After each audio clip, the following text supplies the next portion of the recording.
खुशियाँ।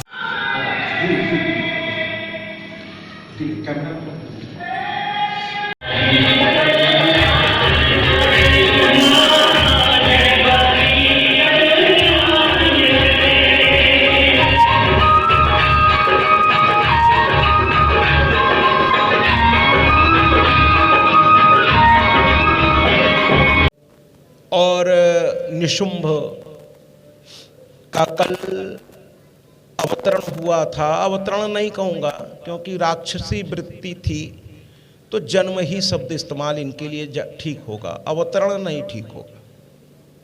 अवतरण तो दैवीय शक्ति की होती है, राक्षसी शक्ति अवतरण नहीं लेते, जन्म लेते हैं महाराज। हम लोग जन्मदिन की बधाई देते हैं, वास्तव में जन्मदिन की बधाई जन्मदिन के रूप में न देकर संतों को जब आप बधाई दें, या किसी श्रेष्ठ पुरुष को अगर जन्मदिन की बधाई देनी हो, तो जन्मदिन शब्द इस्तेमाल न करते हुए अगर हम अवतरण दिवस उसका लिए इस्तेमाल करें तो ज़्यादा अच्छा होगा। किसी भी कार्य को प्रारंभ करने से पहले हम लोग जो हिंदू सनातनी हैं वो अपने बड़ों को प्रणाम करते हैं। बहुत से व्यापारियों को मैंने देखा है, चूंकि ये व्यापार क्षेत्र इसलिए मैं थोड़ा व्यापारियों की बात बार बार कर रहा हूँ, कि बहुत से व्यापारियों को मैंने देखा वो दुकान खोलने से पहले, घर से निकलने से पहले माता पिता को प्रणाम करेंगे, अगर वो नहीं है तो उनके तस्वीर को प्रणाम करते हैं। जितने बड़े व्यापारी आप देखिए, बड़े नियम कानून से वो रहते हैं। व्यापारियों के घर में जितना सनातनी धर्मों का पालन होता है महाराज, उतना आम आदमी के घर में नहीं होता, क्योंकि उनका जितना बड़ा व्यापारी है उसका उतना ही पैसा फंसा होता है मार्केट में, वो रिस्क नहीं लेना चाहता।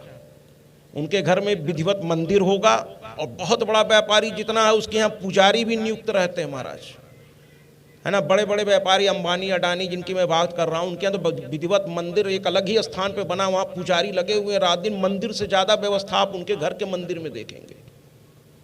और घर का प्रत्येक व्यक्ति स्नान के बाद मंदिर में जाएगा, पूजा करेगा, चरणामृत सबसे पहले मुंह में डालेगा, उसके बाद ही घर का पानी पिएगा। वो उनके यहाँ बहुत नियम कानून से सब कुछ होता है महाराज, तभी तो इतने बड़े वो ईश्वर का आशीर्वाद लेते हैं, माँ बाप का आशीर्वाद लेते हैं। और जब दुकान पर बैठते हैं तो वहाँ भी वो मूर्तियाँ रखते हैं, पहले उनकी पूजा करते हैं। उस समय आप उनसे कुछ भी कह लीजिए वो सुनेंगे नहीं, पहले विधिवत पूजा करेंगे, नैवेद्य अर्पित करेंगे, अपने गल्ले को खोल करके वहाँ भी धूप बत्ती दिखाएंगे, है ना। और मैं ध्यान से सुनिएगा, मैंने धूप बत्ती कहा है, अगरबत्ती नहीं कहा है, ध्यान रखिएगा। अगरबत्ती कभी नहीं जलानी चाहिए महाराज। अब आप कहेंगे क्यों नहीं जलानी चाहिए? अगरबत्ती में बांस की लकड़ी इस्तेमाल होती है, और बांस की लकड़ी नहीं जलाई जाती हिंदू धर्म में। आप देखिए स्मशान घाट में जो हम लोग लाश लेकर के जाते हैं, शव लेकर के जाते हैं, वो लेके जाते हैं बांस की काठी पर, लेकिन वो बांस की काठी चिता पर नहीं रखी जाती, वो उसको अलग कर दिया जाता है। चिता तो अब अपने अपने सामर्थ्य के अनुसार, कोई आम की लकड़ी, कोई चंदन की लकड़ी, कोई शीश, मतलब एक से बढ़कर एक अपने अपने सामर्थ्य के अनुसार, लेकिन चिता पर बांस की लकड़ी नहीं रखी जाती। इसीलिए मैं कहता हूँ कथाओं में आइए, बहुत कुछ पता चलेगा, आप ही के भलाई के लिए पता चलेगा। बांस की लकड़ी का कभी भी इस्तेमाल नहीं करना चाहिए महाराज, इसीलिए अगरबत्ती इस्तेमाल मत कीजिए। और जब जब मैं ये बात कहता हूँ, जो लोग मेरी कथाओं से जुड़े हुए हैं नेट के माध्यम से, और उनसे लेकर के जहाँ जहाँ भारतवर्ष में, तो बहुत से लोग मुझे बहुत प्यार देते हैं, ये उनका बड़प्पन है। तो वो फ़ोन करते हैं, कहते हैं आप क्यों ये सब बातें कहते हैं, बड़े बड़े कंपनियां आपके दुश्मन हो जाएंगी। हम कहते हैं हमें जो सत्य लगेगा वही कहूँगा, जो शास्त्र कहेगा वही कहूँगा, क्योंकि मेरा पहला कर्तव्य है शास्त्रोचित शब्द कहना। शास्त्र जो कहता है मुझे वो कहना है। अब किसी को अच्छा लग रहा है मुझे नहीं मालूम, किसी को बुरा लग रहा है मुझे बिल्कुल नहीं मालूम। शास्त्र क्या कहता है कि बांस की लकड़ी का प्रयोग से घर में पितृदोष पैदा होता है, और पितृदोष अगर आपके घर में है तो उसका लक्षण मैं आपको बता दे रहा हूं। आप समझ लीजिएगा कि आपके घर में आपके पितृ आपसे नाराज है। कोई भूत प्रेत नाराज और राज नहीं है महाराज, ये सबसे थोड़ा दूर हो जाइए, है ना। हाँ, पितृ अगर आपके किसी कर्म से दुखी हैं तो पितृदोष लगता है। और पितृदोष पहचानेंगे कैसे कि हमारे घर में पितृदोष लगा हुआ है? घर में हमेशा अशांति फैली रहेगी, पितृदोष का पहला लक्षण। आपस में लड़ाई झगड़े का वातावरण हमेशा बना रहेगा, आपस में हमेशा तनाव रहेगा। इसीलिए मैं कहता हूँ, मेरी कथाएं, मैं शिक्षक रहा हूँ, मैं डायरेक्टर रहा हूँ, मैं प्रिंसिपल रहा हूँ, मेरी कथा करने की शैली थोड़ी अलग है औरों से, और ये पूरा विश्व देख रहा है, क्योंकि ये कथा लाइव जा रही है। अगर आपके यहाँ स्मार्ट टीवी है, मैंने कल भी कहा था, तो आप अपनी टीवी पर भी ये कथा और यहाँ के लोगों को आप इस समय देख पाएंगे। लाइव चल रही है, 129 देश आपको देख रहा है। और किसी भी जगह चैनल अगर आपको ढूंढना हो और देखना हो तो यूट्यूब हो, फेसबुक हो, इंस्टाग्राम हो, ट्विटर हो, स्मार्ट टीवी पर अगर नेट की सुविधा है तो वहाँ भी सत्याजी महाराज केवल सर्च करिएगा ये कथा, और इसके पहले की सारी कथा आपके सामने आने लगेगी। उस पर हम बाद में आएंगे। तो कुल मिलाकर के बांस पितृदोष का लक्षण मैं बता रहा था, ये बहुत काम की बात है। पिछली बार भी मैंने पितरों के बारे में बताई थी, तो शायद प्रियंका या कोई मुझसे अलग से आके पूछे थे कि कैसे उनकी पूजा करनी चाहिए, और ये बहुत अच्छी बात है। मुझसे किसी ने आके पूछा था, मैंने उनको बताया भी था कि ऐसे ऐसे घर में पूजा करिएगा, ठीक है। तो पितरों, और पितृ कौन होते हैं? आपके अपने पूर्वज जो अभी संसार में नहीं है। वो आपसे कुछ उम्मीद लगाए बैठे हैं, वो आपसे सोना चांदी नहीं चाहते, लेकिन आपसे सम्मान चाहते हैं। वो आपके बड़े हैं, वो उम्मीद लगाए बैठे हैं आपसे। तो पितरों की भी पूजा आपको करनी चाहिए। उसका समय कब आता है वो भी मैं बता दूंगा आगे चलकर। ऐसे तो रोज करिए, क्या दिक्कत है, लेकिन साल में 15 दिन इनका इन्हीं के लिए आता ही है। अब वो कब आता है, लगिए चलिए बता दे रहा हूं। शारदीय नवरात्र से पहले दुर्गा जी जो रखी जाती हैं, और आजकल दुर्गा जी बहुत रखी जा रही हैं, मैं हाथ जोड़ के कह रहा हूं, आप लोग तमाशा इसको बना रहे हैं महाराज। ये दुर्गा जी रखने से आपका लाभ से ज्यादा नुकसान होगा। बस शौक लगा गए, मूर्ति उठा लाए, लेकिन उस मूर्ति को तरीके से अगर आपने पूजा नहीं, तो उस मूर्ति का जाने अनजाने में आप अपमान कर रहे हैं महाराज। इसीलिए कहता हूं, संतों के पास, विद्वानों के पास जाइए, जो वास्तव में विद्वान है उसकी बातें सुनिए। वो एक शब्द भी फालतू नहीं बोलेगा, जो बोलेगा आपके फायदे की ही बोलेगा। संत जल्दी बोलते नहीं है, और बोलते हैं तो फिर अच्छा बोलते हैं। वो आपके ही हित की बात करेगा, उसमें उसका अपना कोई हित नहीं होगा। मैंने कभी किसी कथा में, इस समय 750 घंटे की कथा नेट के माध्यम से पड़ी हुई है, आप जहां से चाहें उठा के देख लें, लेकिन किसी कथा में आप नहीं देखेंगे मैंने कहा हो कि आप ये करिएगा, ऐसे ऐसे पैसा चढ़ाइएगा, रुपया चढ़ाइएगा और ला करके मुझे, कभी मैंने कहा ही नहीं ये सब बात। मैंने कभी किसी से दान नहीं मांगा। जब मैं अपनी कथा के लिए किसी से कोई पैसा नहीं मांगता, व्यास के रूप में व्यक्तिगत में कुछ नहीं मांगता, मैं तो आपको बस रास्ता बताऊंगा और आप उसको करिए। उसमें मेरे लिए कुछ नहीं है, जो कुछ है वो आपके हित के लिए, आपके पूजा पाठ में। जैसे मैं कल बिट्टन जी के यहाँ गया था, उनके भी घर में मैंने पूजा पाठ का तरीका बताया। सबसे पहले मैंने वही बताया कि ऐसे ऐसे कर लीजिए, आपका और कल्याण होगा। तो पितरों को पहचानने के लिए मैं आपको बता रहा हूं कि घर में अशांति रहेगी तो समझ लीजिए पितर आपसे दुखी है। आपस में लड़ाई झगड़ा होता है, पितर आपसे दुखी है। अब इसका मतलब ये नहीं कि वो ये कर रहे हैं, ना ना ना ना। कभी कोई देवता, कभी कोई पितर आपको सताता नहीं है। अगर आप ये सोच रहे हैं तो बहुत गलत सोच रहे हैं। बहुत लोग कहते हैं ना, दुख जब पड़ता है, अरे भगवान की यही इच्छा। अरे भगवान की कोई इच्छा नहीं है कि आपको, भगवान के पास और कोई काम नहीं है का, बस एक ही काम है कि इनको दुखी करना है। अरे भगवान किसी को दुख नहीं देता भाई, ये आपके कर्मों का नतीजा है। भगवान क्यों दुख देगा आपको? पितर भी आपको दुख नहीं देते। आप गलत कर रहे हैं इसलिए सजा मिल रही है। कि कानून एक बना हुआ है कि अगर आप ऐसा करेंगे तो ऐसी धारा आप पे लग जाएगी। उसको कोई लगाता नहीं, आपने किया नहीं कि वो धारा लग गई, कोई करता नहीं है उसको। कोई दुख भगवान नहीं देता, ये गलत एकदम शब्द दिमाग से निकाल दीजिए। भगवान हमेशा आपको अच्छा और सुख देने का प्रयास। कोई माँ बाप अपने बच्चे को दुख देता है क्या? अगर एक झापड़ भी मारता है तो उसके भलाई के लिए मारता है। माँ बाप दुश्मन की तरह थोड़े बच्चे को मारता है। तो जब इस धरा का माँ बाप आपको दुखी नहीं करता तो वो ब्रह्मांड का माँ बाप है, वो कैसे आपको दुखी करेगा? तो कुल मिलाकर के एक और चीज है, पितरों को आप पहचानिए कि वो दुखी हैं। आपका काम बनते बनते बिगड़ने लगेगा। आप काम प्रयास बहुत करेंगे लेकिन आप उसमें सफल नहीं हो पाएंगे। यानी पितृ दोष है आपके घर में। एक आध काम असफल होता है तो वो काम की एक नेचर है कि कुछ सफल होगा कुछ, लेकिन हर काम आपका असफल हो रहा है और आप पूरी ईमानदारी से प्रयास कर रहे हैं। पहले तो अपने काम करने के तरीके को देख लीजिए कि उसमें कहीं कोई गड़बड़ तो नहीं हो रही है, और सब कुछ सही है फिर भी गड़बड़ कहीं हो रहा है तो पितृदोष है महाराज। ये सब पितृदोष के लक्षण हैं, पितृदोष की सब लक्षण है महाराज।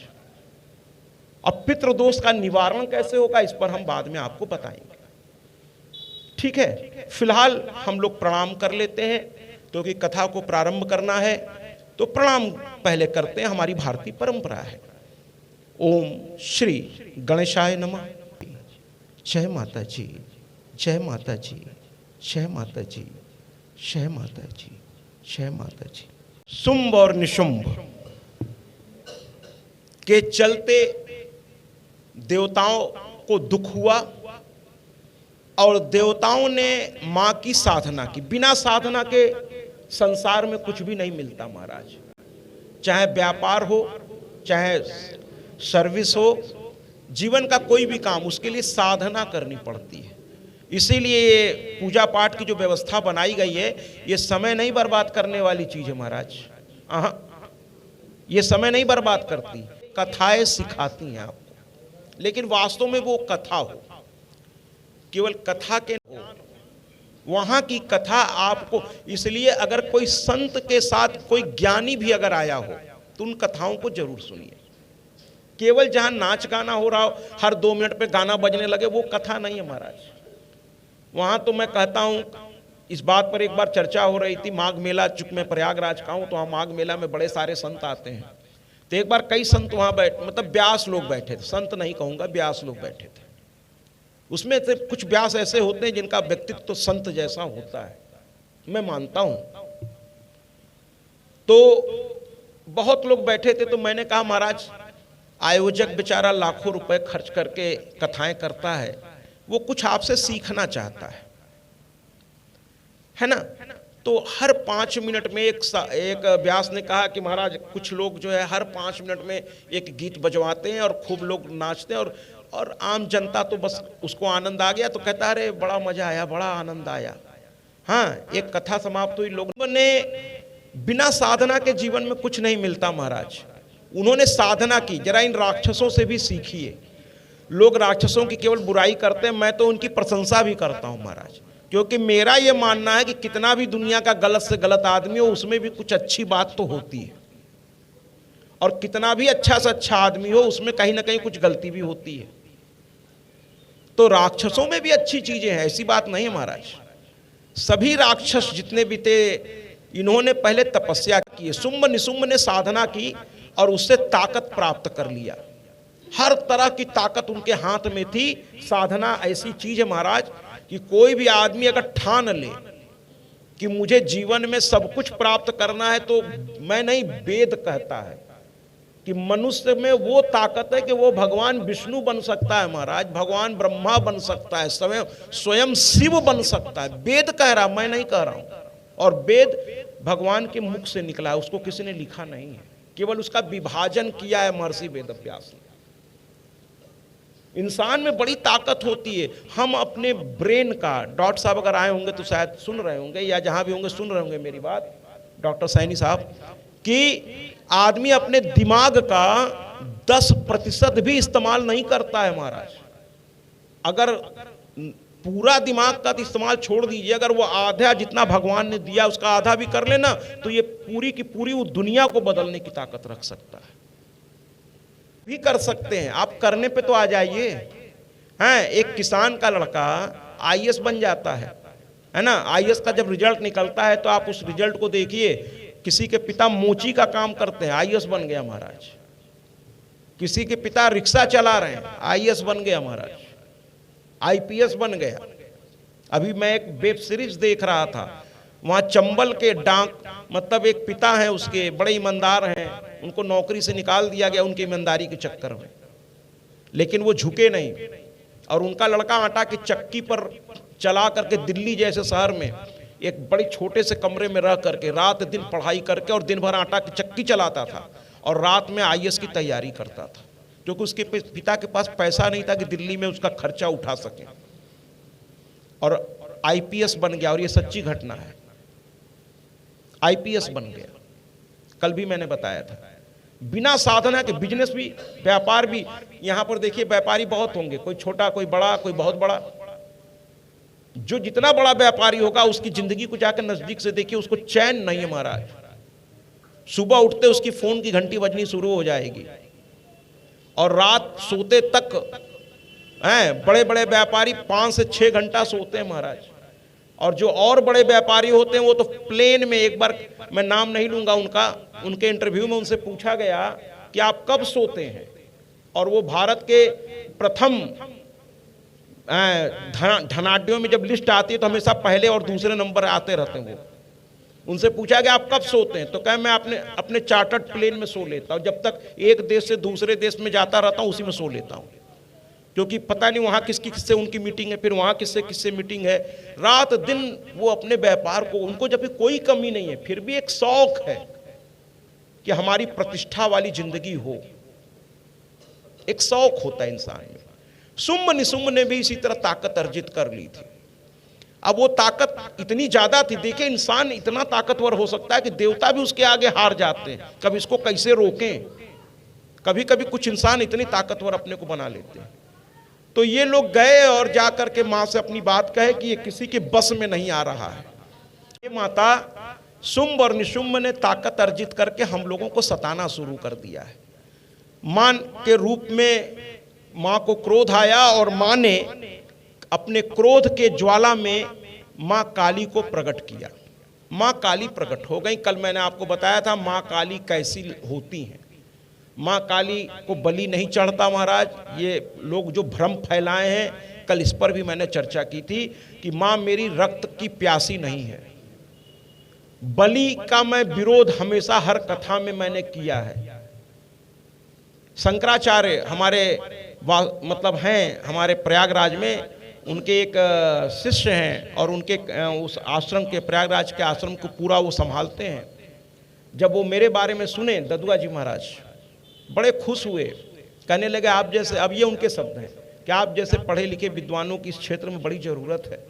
और उन्होंने मुझे आशीर्वाद देते हुए कहा कि आप जाइए और जा करके पूरे विश्व में धर्म के सही स्थिति को लोगों को पहुंचाइए, ये आपकी जिम्मेदारी है। और मैंने उनसे कहा कि जब मौत आएगी, बहुत बहुत धन्यवाद, मैंने कहा जब मौत आएगी तो मैं चला जाऊंगा। तो तुरंत उन्होंने मेरे मुंह पे हाथ रख दिया, कहने लगे खबरदार मत कहिएगा ये। हमने कहा क्यों गुरुदेव, मौत तो सच्चाई है। तो कहना ना ना, लाखों करोड़ों में माँ किसी एक को चुनती है अपने इस काम के लिए। अब माँ ने आपको चुना है तो आपकी मौत इतनी जल्दी आने वाली है नहीं। आपको ऊपर माँ ने बहुत जिम्मेदारी दे रखी है। ये ध्वज पताका लेकर आपको भारत के भी पता नहीं किस किस कोने में जाना है और लोगों को समझाना है कि ये जो आडंबर वाले लोग हैं इनसे दूर रहिए, सही धर्म को समझिए। और धर्म कभी किसी को सताने के लिए नहीं कहता। कोई बलि नहीं चढ़ानी चाहिए। अगर आपको बलि चढ़ानी है पूजा में, पूजा को पूर्ण करना है और बलि चढ़ानी है तो चढ़ाइए। अब आप कहेंगे बड़े अजीब आदमी है, अभी आप कह रहे थे नहीं चढ़ानी है और आप कह रहे हैं चढ़ाइए। मैं बलि का आपको तरीका बताता हूं, कौन सी बलि भगवान को चढ़ता है। वास्तविक बलि क्या है? ये जो पशुओं वाली बलि है वो वास्तविक नहीं है। ये जो खाने के शौकीन लोग थे उन्होंने इस चीज को ले आया है अपने ये। और एक चीज और कह दूं, बड़ी अच्छी बात दिमाग में आ गई और कहना चाहता हूं कि जो लोग आपसे ये कहें कि देवता को शराब चढ़ता है, मदिरा चढ़ती है, मैं ऐसे लोगों को शब्द निकालना मुश्किल हो रहा मेरे लिए, है ना। ऐसे लोगों को मैं धिक्कारता हूं। किसी भगवान को मदिरा नहीं चढ़ती महाराज। अरे भगवान को लहसुन प्याज नहीं चढ़ता महाराज। भगवान क्षारीय वस्तु नहीं खाता। भगवान सिर्फ मीठे वस्तुओं को पसंद करता है, लेकिन हम लोग अपने शौक से 56 प्रकार के व्यंजन, उसमें कोई बुराई भी नहीं है, हम लोग उनको जीवंत तो समझ के अपने माँ बाप की तरह 56 प्रकार का व्यंजन परोसते हैं और भगवान भी सबरी की बैर की तरह खा लेते हैं। लेकिन मदिरा नहीं चढ़ता भगवान को, भैरव बाबा को भी नहीं चढ़ता महाराज। मैं खबरदार कर रहा हूं आप लोगों को, और संतों का आशीर्वाद मेरे साथ, उन्होंने कहा है कि समाज में जाकर सच्चाई बताइए। भैरव बाबा को भी मदिरा नहीं चढ़ती, किसी देवी देवता को मदिरा नहीं चढ़ती। मदिरा की बदबू से देवता वहां से हट जाते हैं महाराज। क्षमा करिए, देवताओं को बकसिए, अपने स्वाद के लिए आप मदिरा चढ़ा रहे हैं देवता को। ये कहते हैं देवता, अरे शंकर भगवान को लोग कहते हैं अरे भांग खाते थे। किसने देखा है महाराज, हमें बताइए ना, किसने देखा है भगवान को भांग खाते हुए? और बहुत से लोग अपने स्वाद के लिए कहते क्या है, ये बाबा की बूटी है, बाबा का प्रसाद, और खुद छान के बैठ जाते हैं। अच्छा, तो अगर बाबा जो जो खाते हैं, अगर आप वो खाना चाहते हैं तो बाबा ने विष भी पिया था, दें क्या 1 चम्मच? अरे 1 बूंद ले लीजिए, अरे 1 बूंद। बाबा ये भी तो लिए थे, प्रसाद ये भी है। अरे वो देवों के देव महादेव हैं, उनसे आप अपनी तुलना कर रहे हैं बिना सोचे समझे, बिना जाने कि बाबा को चढ़ता है, और आप भी सेवन कर रहे हैं। तो बाबा तो विष भी ग्रहण किए थे, करेंगे। अरे वो महादेव है, उन्होंने तो ये लोगों को वरदान दिया कि जो किसी को न चढ़े, इसलिए तो उनको देवों का देव महादेव कहते हैं महाराज। जो किसी को न चढ़े वो मुझको चढ़ा दो, ऐसे हैं हमारे महादेव, ऐसे हैं मेरे महादेव। कहां उनसे आप अपनी कहां तुलना कर बैठे आप? मत करिए ये सब। भगवान को मदिरा नहीं चढ़ता, भगवान को मांस नहीं चढ़ता। बहुत से लोग पितरों को मांस चढ़ाते हैं महाराज। हाँ, कहते हैं हमारे फलाने जी बहुत शौक से खाते थे, अब मर गए फिर भी उनको हमें ही खिलाएंगे। अरे जब जीते थे तब गलती जो किए, मरने के बाद भी वही गलती उनसे आप करवाना। जैसे ही वो पितर हो गए, वो देव श्रेणी में चले गए महाराज। और देवता मांस और मदिरा का भक्षण नहीं करते। तालियों से स्वागत है। मांस और मदिरा का भोजन लेते हैं। तो अगर बलि चढ़ाना है तो मैं आपको बता रहा हूं, बलि जो है उसका एक अलग ही तरीका है। बलि 3 चीजों से आप कर सकते हैं, है ना? बलि 3 चीजों से आप कर सकते हैं, मैं उसको बता भी दे रहा हूं। सबसे सर्वश्रेष्ठ बलि है महाराज नारियल। नारियल, इससे श्रेष्ठ बलि कोई संसार में नहीं है। और जानते हैं, अब आप कहेंगे क्या नारियल को फोड़ने से जीव हत्या नहीं होती? क्योंकि जो बायोलॉजी के जानकार लोग यहां बैठे हैं, वो वनस्पति विज्ञान, चूंकि मैं शिक्षक रहा हूं, मैं बाकायदा आपको प्रामाणिकता से कहूंगा, ब्रह्मा ने जितनी भी रचना की है उस सब में जीव को प्रमाणित कर दिया है। बायोलॉजिकल जितने भी साइंटिस्ट हैं उन्होंने प्रमाणित कर दिया कि सब में जीव है कहीं ना कहीं। लेकिन 3 चीजें जो मैं अभी बोलने जा रहा हूं, ये ब्रह्मा ने पैदा ही नहीं किया है। इसको आज कथा आएगी, अगर वहां तक मैं पहुंच पाया, नहीं तो कल पहुंचूंगा। त्रिशंकु की कथा। और जब त्रिशंकु स्वर्ग भेजने लगे विश्वामित्र, तो स्वर्ग वालों ने उसे नीचे की ओर धक्का दे दिया, वो बीच में लटक गया। तो वहां विश्वामित्र ने अपने तपस्या के बल पर एक अलग ही स्वर्ग की रचना प्रारंभ कर दी। उसमें कुछ चीजों को उन्होंने पैदा किया, विश्वामित्र ने, ब्रह्मा ने नहीं। उसी की बलि हम लोग चढ़ाते हैं। उसमें नारियल सबसे पहले विश्वामित्र ने पैदा किया था।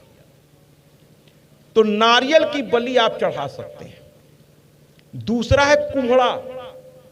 अब यहां उसको क्या कहते हैं मुझे नहीं मालूम, कोहड़ा, कुम्हड़ा जो भी कहते हो आप, कद्दू या जो भी कहते हो आप, कुम्हड़ा। इसीलिए घर की औरतों को एक बात ध्यान रखनी चाहिए कि कोई अगर पूरा कुम्हड़ा घर में सब्जी बनाने के लिए लाया जाए तो आप उसको काटिए नहीं। औरतों से मैं कह रहा हूं, महिलाओं से कह रहा हूं, गृहलक्ष्मियों से कह रहा हूं, आप उसको काटिए नहीं। किसी पुरुष को बुला लीजिए, कह दिए भैया पहला काट इसको तुम काट दो। उसके बाद मैंने पहला काट स्पेशली इसलिए कहा कि एक कथा में मैंने कहा कि कद्दू आप नहीं काटेंगी, कुमड़ा आप नहीं काटेंगी माताएं, तो माताएं बड़ी प्रसन्न हो गईं। दूसरे दिन कुछ पुरुष मेरे पास जहाँ मैं ठहरा था वहाँ आए, कहे महाराज जी कल क्या बताए रहे हैं आप। हमने कहा बताइए क्या हुआ। कहने लगे अब औरतें कह रही जब जब कोहड़ा लाया खुदे काटा, खुदे छीले, खुदे कढ़ाई में डाले। कहे कि महाराज जी कहे हैं कि बलि है।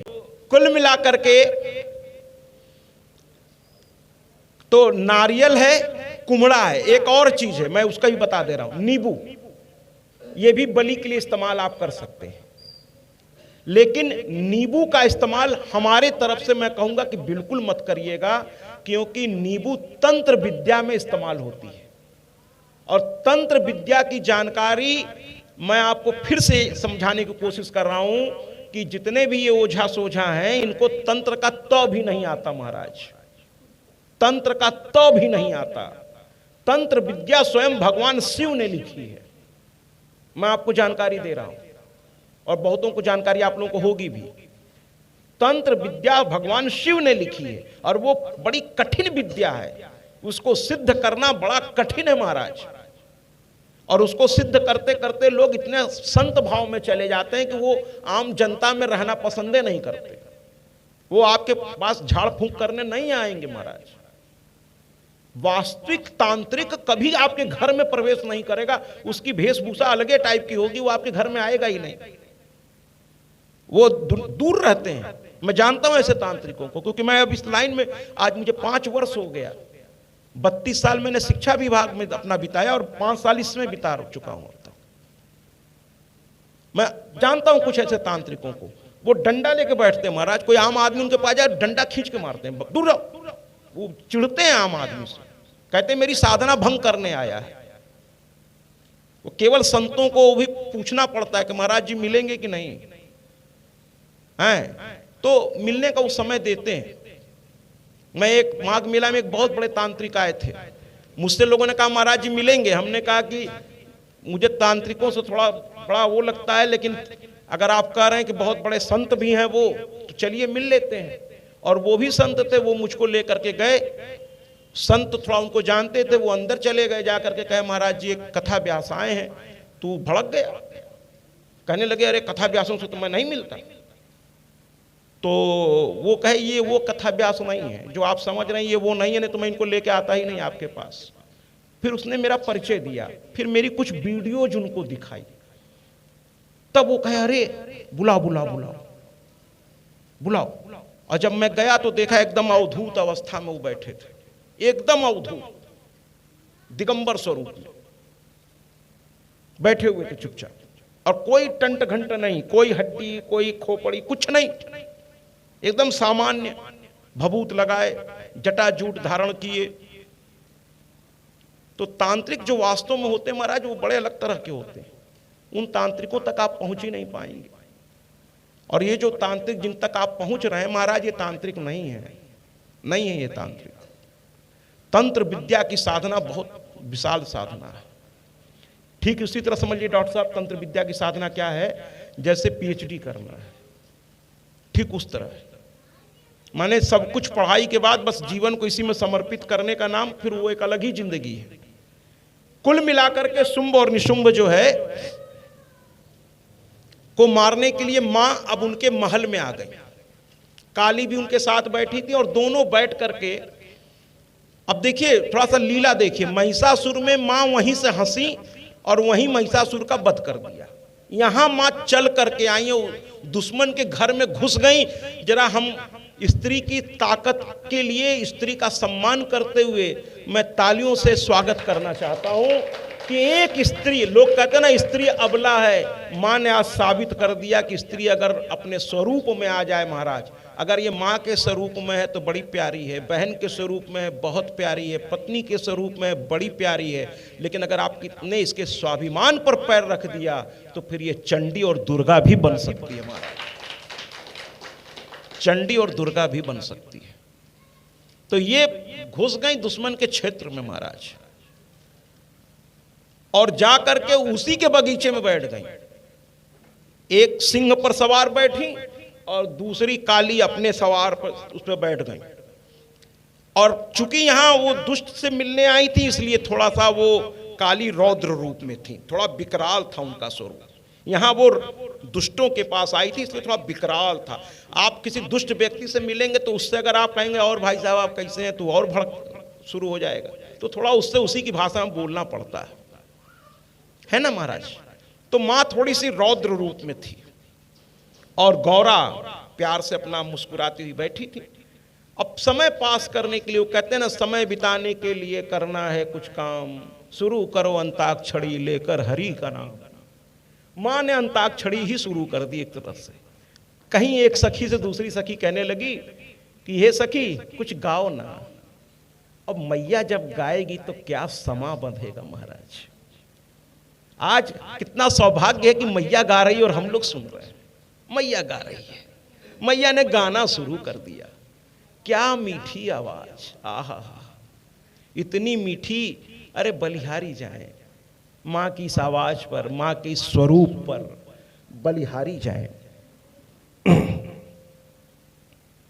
माँ का ऐसा अद्भुत स्वरूप, क्या कहना। माँ गा रही है और गाते गाते सारा ब्रह्मांड माँ की गीत में ऐसा डूबा कि पानी जमने लगा।